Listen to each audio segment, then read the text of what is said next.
gió gì tay và trong ta bố ai tay ghé lên hình hồn hỏi gió na kia hành định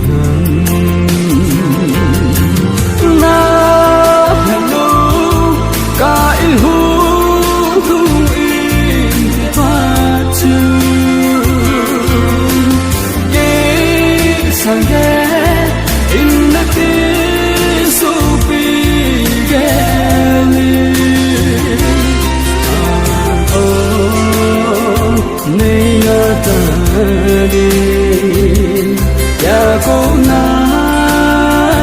ha phun te ha chi sa sunana bin cô man ha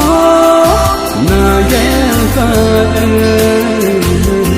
we send you photo ki to ana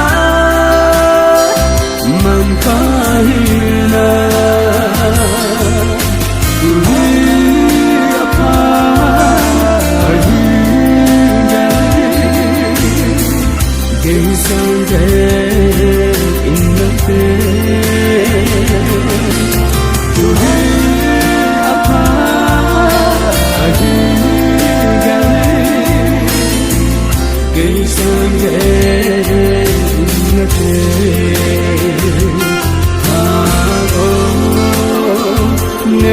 na tabi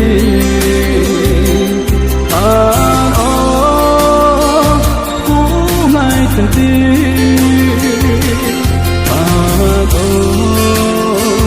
nei na tabi ya ko na ha tum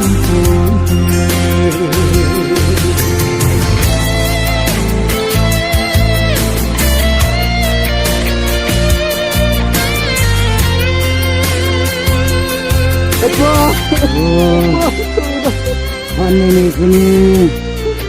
kita ni Asisa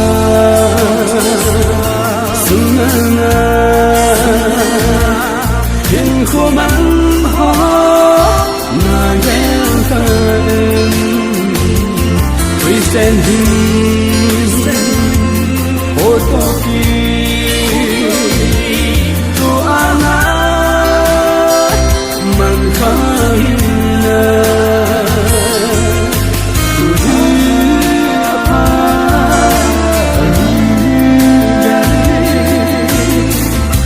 someday in the day today apart again someday in the day hello neha tabi hello who like the